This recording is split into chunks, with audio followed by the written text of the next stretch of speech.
Thank you for joining us today. As we were just mentioning, I know it's a busy news week, so I appreciate you all taking the time to be here and to put some focus on the developing story around carbon pricing. I'm Flannery Winchester, the Communications Director for Citizens Climate Lobby.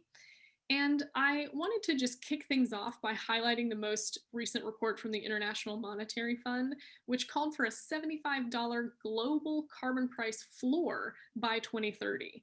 And that paper said, quote, driving up the cost of polluting energy sources would provide powerful incentives for increasing energy efficiencies, end quote. And so at this stage in the game, it's really no surprise that carbon taxes are being talked about as an effective policy, right? Economists have been aligned on that for decades. But what is interesting and what we invited you here to explore today is the shifting politics around carbon pricing. So over recent months, we've seen a huge swath of the Democratic Party line up behind a carbon pricing bill in the House, the Energy Innovation and Carbon Dividend Act, which has over 70 co-sponsors now. Just this month, we saw two of the Senate's leading climate hawks introduce a carbon pricing bill that centers environmental justice and coal communities. That one's called the Save Our Future Act. And we've even seen a Republican-led carbon pricing bill that links carbon pricing and infrastructure, the Market Choice Act. And that interplay between climate policy and infrastructure is, of course, on all of our radars today, given the developments this week. So all of this signals an evolution of how lawmakers are approaching carbon pricing policy and really shows momentum around the idea on the Hill. And what's also noteworthy is that these bills come as more and more major players in the business community are endorsing this policy approach, and as international pressure to price carbon ramps up from trading partners like the EU and Canada. So to discuss all this, we have three guests with us today who are experts in these areas. Danny Richter, the Vice President of Government Affairs for Citizens Climate Lobby. And CCL, as many of you know, is a nonpartisan grassroots organization advocating for national climate policies, and we're focused primarily on carbon pricing. We also have with us Mark Hofstede, who's a fellow and director of the Carbon Pricing Institute at Resources for the Future, which is a nonpartisan, nonprofit research institution in DC. And we're also joined by Shooting Pomerleau, a climate policy analyst from the Niskanen Center, where her areas of research include policy development for carbon taxes. So with that, I'll turn it over to each of them for some remarks and perspective, and then we'll open it up for questions, which you're welcome to send to me via the chat since we are in webinar mode. So Danny, we'll start with you. All right, thank you for that introduction, Flannery. And I'll say that first, it is my hope that you will leave today with a strong sense for the flexibility of carbon pricing as a policy instrument. The flexibility is derived primarily by the fact that the price alone is the primary driver of emissions reductions. And the price also has the virtue of raising large amounts of revenue. It is fairly simple to put a price on carbon in the form of a fee or a tax, and that simplicity also reinforces the flexibility of this policy type. The diversity of policy designs that we're going to discuss today should be another demonstration and proof point for you of the flexibility of carbon pricing. So I'm going to focus on the Energy Innovation and Carbon Dividend Act, which was first introduced in November of 2018. Though there had been many carbon pricing bills introduced prior to the Energy Innovation and Carbon Dividend Act, it represented a step change in what legislators were talking about in a few ways. First of all, the ambition of that first iteration, that first policy, as measured by the price imposed on fossil fuels over the first 10 years, was significantly higher than in previous bills. It was also the first bill to integrate an environmental integrity mechanism. And what I mean by that is an automatic increase in the price linked to science-based targets, where if we're not meeting those targets, no further congressional authorization is required to bump the price. All six of the bills introduced in this Congress have substantially elevated ambition from previous iterations, and an environmental integrity mechanism is now standard in these bills. This first bill dedicated 100% of the revenue as a dividend, as does the current iteration. And though it was not the first carbon price to do so, its subsequent popularity has driven what I find is a noted increase in how much the academic literature considers dividends when they write about carbon prices. I also mentioned that this was popular. And so how might you measure popularity? When first introduced, the Energy Innovation and Carbon Dividend Act was the first bipartisan carbon price introduced in nearly a decade, and 3 weeks later it became the first carbon price ever to have bipartisan bicameral support when a Senate companion bill was introduced. In the current Congress, H.R. 2307 has 71 Democratic co-sponsors, which represents roughly a third of all of the governing party members in the House. And I don't mean to steal Mark's thunder at all here, but the Save Our Future Act that he'll talk about has 8 Democratic names on it, which represents 16% of the governing party in that body. Going back to the Energy Innovation and Carbon Dividend Act, this bill has attracted supportive statements or endorsements from mainstream environmental organizations, numerous faith traditions, conservative organizations, as well as over 1,100 small and medium-sized businesses. That is, those businesses that were hit hardest by the recent pandemic and the associated lockdowns. It also has support of 146 local governments. One of the most recent endorsements for this bill was from the American Federation of Teachers, which is among the largest unions in the country. Speaking more broadly, there have been a slew of supportive statements for carbon pricing from the business community, which Flannery mentioned before. Some of those most prominent statements of support for either market-based policies inclusive of carbon prices or explicitly for carbon prices include the U.S. Chamber of Commerce, the Business Roundtable, the CEO Climate Dialogues, and one of my favorites recently, it was Maersk, the shipping company, called for a carbon tax on shipping fuel rising to $150 by 2030. So there really is a lot of momentum behind carbon prices generally, and that's what I wanted to say. So I'll turn it over to Mark. Thanks, Danny. So first, I just wanted to introduce myself and my organization for those who don't know. So Resources for the Future is a nonpartisan think tank in Washington, D.C. And our mission is to try to improve energy and natural resource decision-making through impartial economic research. We are celebrating our 70th anniversary next year. And so we've been around for a long time, but most importantly, we don't take positions on any particular legislative proposals. So anything I say here is not an endorsement of any particular bill, but of carbon pricing generally, which as an economist and my fellow economists all agree is the best way to quickly decarbonize the economy. So the Save Our Future Act is, I think, is an interesting evolution in what carbon pricing bills. And I say that not because it has a price path that is evolutionary or anything with some of the revenues, but there's two main components of the bill that are new and we haven't seen before. And the first is a really, really strong focus on environmental justice. Carbon pricing has come under fire from environmental justice groups for the last few years. And there's a fear within those communities that market-based mechanisms will reduce pollution in affluent areas while keeping pollution in non-affluent areas. And so what this bill does is it does two things in terms of environmental justice. Is the first, it actually puts a price on local air pollutants, on nitrous oxide, sulfur dioxide, and PM 2.5, fine particulate matter. And it puts those prices on any major source that is in or near an environmental justice community.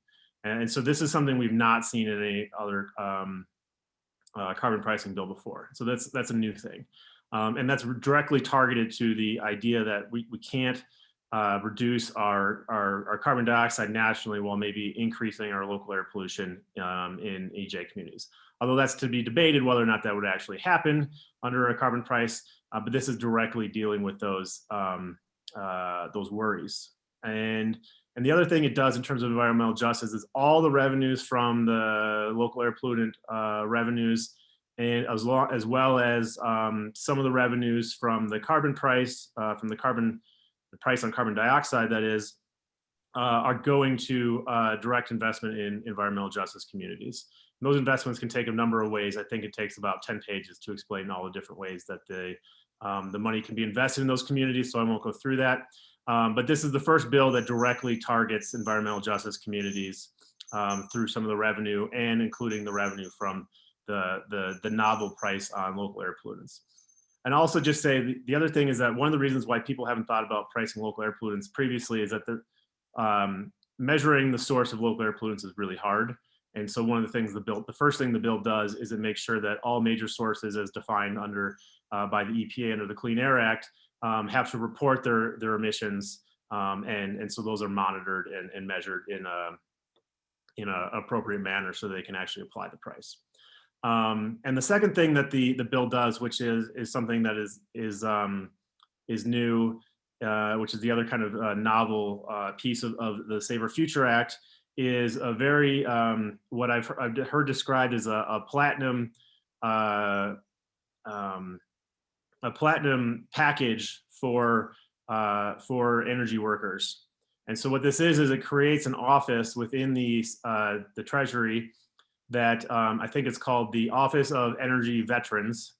And what this does is it allocates a substantial amount of money to this office to give 5 years of wages to workers who have been utility workers and coal workers who've been put off by the carbon price.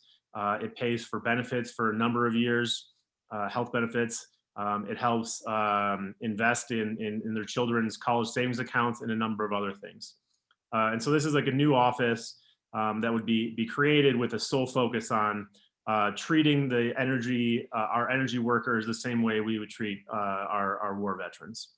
And so this is the new way of thinking about really trying to protect these workers who are going to be disadvantaged by the policy. And that's not to say that other policies have not thought about this, but this is, as I said, really kind of like the platinum package, so to speak.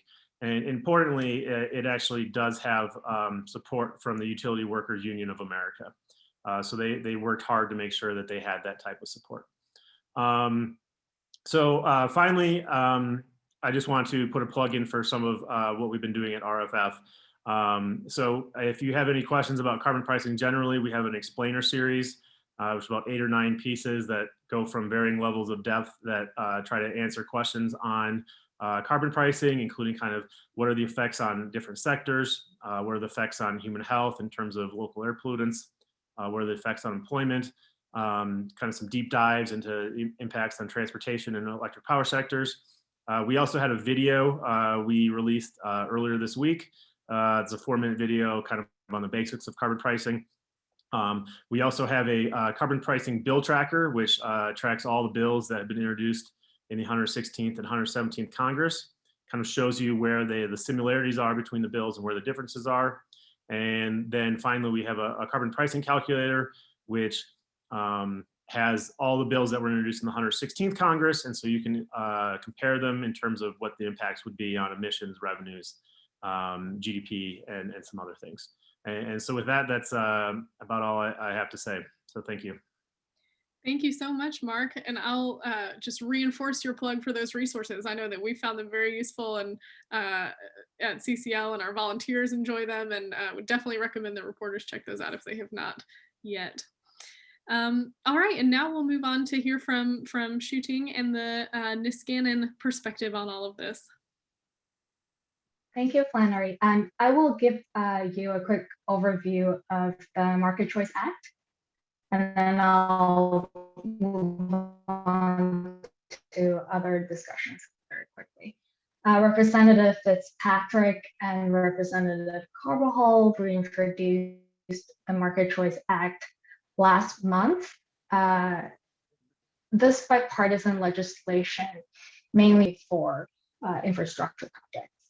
Couple of quick features of the legislation: it starts at $35 per ton, increases at a real rate of 5% per year. In the very first 10 years, the bill will reduce greenhouse gas emissions by 45% against 2005 baseline levels and raise about 1.4 trillion of revenue.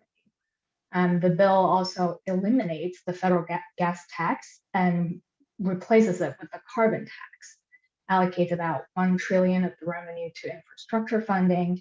The revenue of the carbon tax would actually cover the highway trust fund shortfall and leaves about 350 billion in net new funding for infrastructure over 10 years.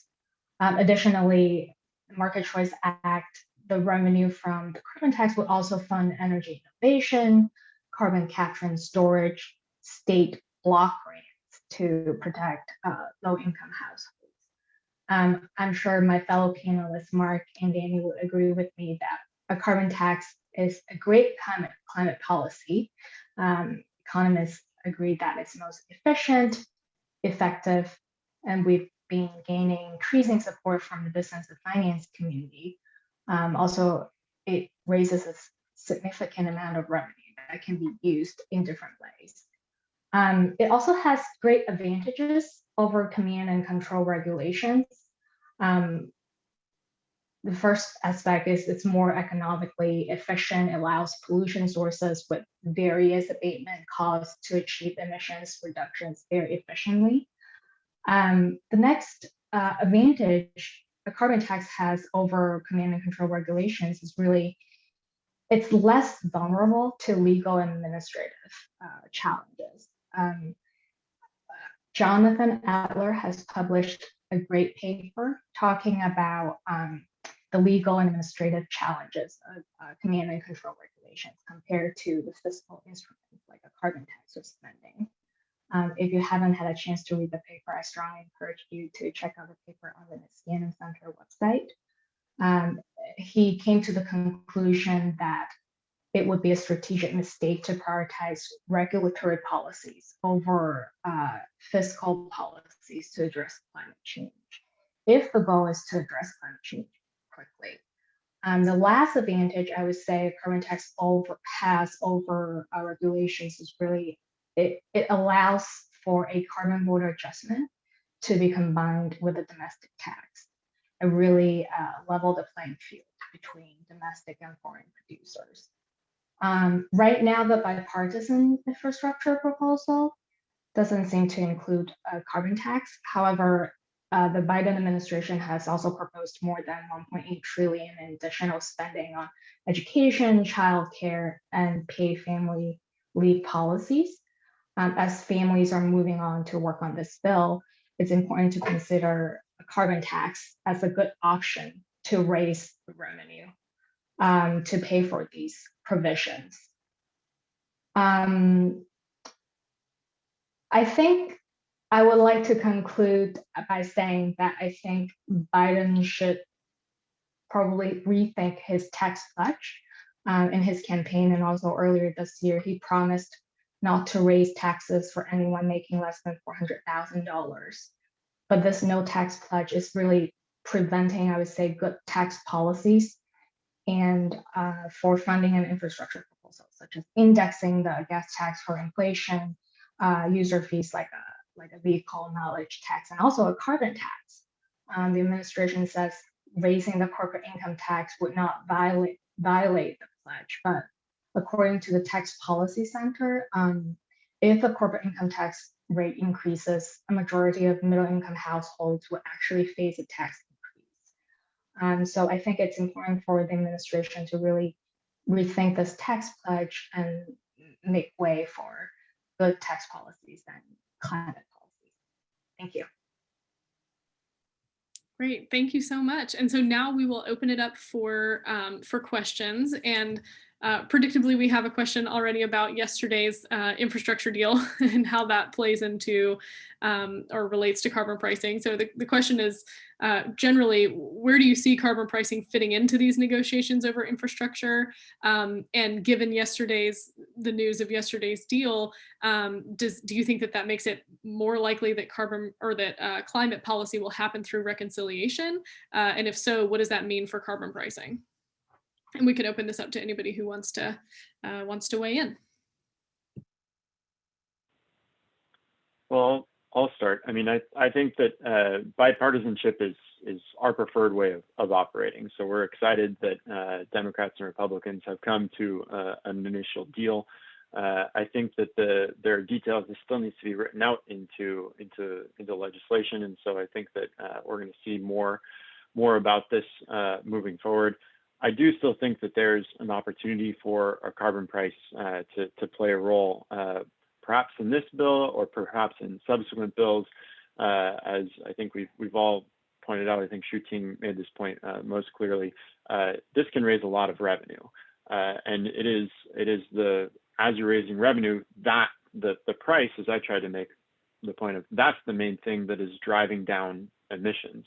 And so this is an extremely flexible option that can mend its way into anything that has spending as a component. You can also have a carbon fee or tax that is raising revenue to fund those other priorities. So I don't know if Mark or Shooting would like to add anything there.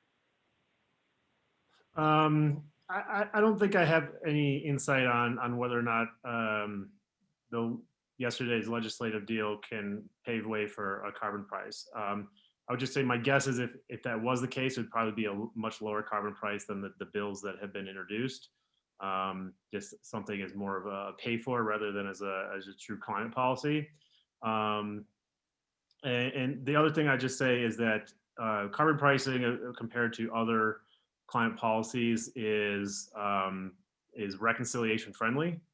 Carbon pricing is a budgetary measure, and so it immediately passes the Berg rule, whereas a cap and trade policy, which has to put in new programs, would be more difficult.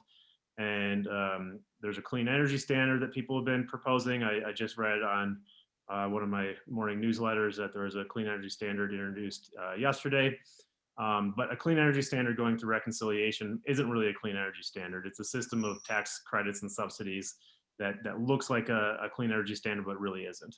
And so if reconciliation is going to be the way to pursue climate policy, a carbon price or carbon tax specifically is probably the most amenable to reconciliation. With that said, that also requires Senator Manchin to be on board, and it's unclear whether or not he would support any of the bills that have currently been proposed. I agree with what Danny and Mark said entirely. I would just like to reiterate that I'm not sure a clean electricity standard can be done for reconciliation. I agree with Mark that most likely lawmakers will try to use reconciliation to pass additional legislation addressing the climate policies. They're really limited in the type of climate policies they can enact. It's very important for us to keep in mind that only taxes and spending can be done through reconciliation, and a carbon tax is your perfect candidate, a perfect policy option to be done for reconciliations compared to other regulations or, for example, the clean electricity standard. Great points, thank you.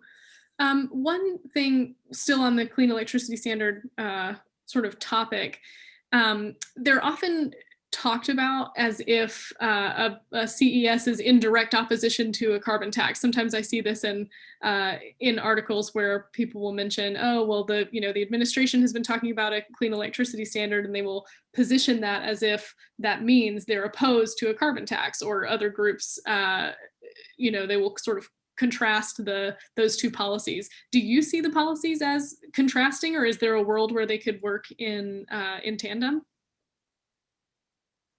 I guess I'll start. So I have actually written an academic paper on clean electricity standards. And one of our findings is that a clean electricity standard is not nearly as bad as maybe economists initially thought. So if you're looking at reducing emissions reductions, or you're looking at reducing emissions in the power sector, a clean electricity standard is, if it's designed right, and that's a big caveat, can be almost as cost effective as a carbon price in reducing emissions in that sector. With that said, the clean electricity standard only reduces emissions in the power sector. And the power sector is by far the easiest sector to reduce. And it's the most important sector that we reduce in the next 10 years. So can a clean electricity standard play an important role in decarbonizing the power sector over the next 10 years, 10 to 15 years? Yes. But it leaves a lot of emissions reductions on the table in terms of emissions from other sectors. It's not going to give incentives to industries to look to alternative fuels such as hydrogen. It's not going to give incentives for decarbonizing hard to decarbonize sectors such as transportation and air transportation and marine transportation. It's not going to give an incentive to do type of carbon capture and sequestration outside of the power sector, such as industrial. It's not going to give incentive for things like direct air capture for these new negative electricity or negative emissions technologies. And so while it can be effective in the power sector is now about 25 to 30% of our emissions. And so it leaves a lot of potential emissions reductions off the table. I'll just add, being an organization of advocates, the fact that a carbon price is economy-wide, and especially fee or tax, that's very appealing. Why just go with one sector when you can do all of them? But that also, I do think, presents a false choice. You can do both. They're not mutually exclusive. We would love to see both, but if we had to pick one, we want the one that is economy-wide as advocates concerned about the climate. Great, thanks. Shuting, I don't know, do you have something you want to say on that one? I would just like to echo what Danny said, that time is very limited. If you look at 2030, it's less than 10 years away from us. We have a lot to accomplish. And just like Mark said, like the power sector is just one sector. Are you going to continue to copy that approach, do it sector by sector?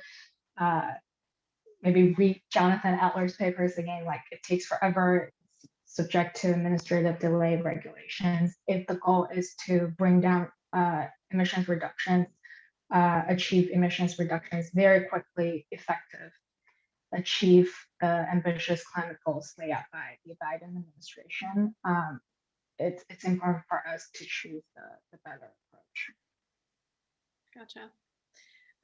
Okay, well, so this is sort of a fun question to end on.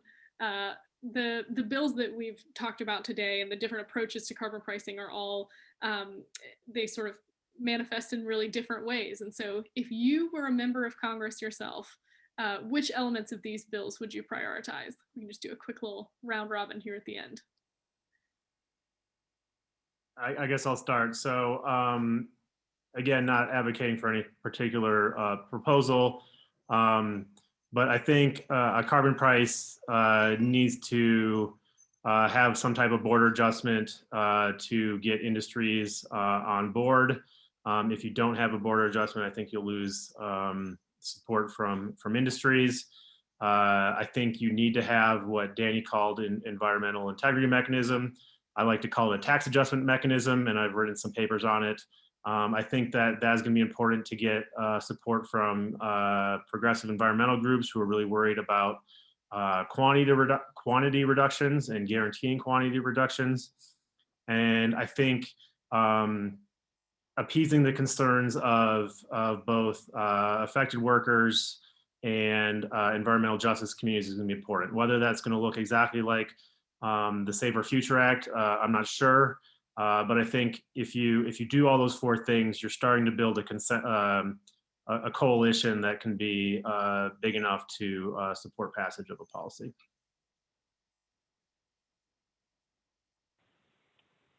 Shuting, would you like to go next? Yeah, sure.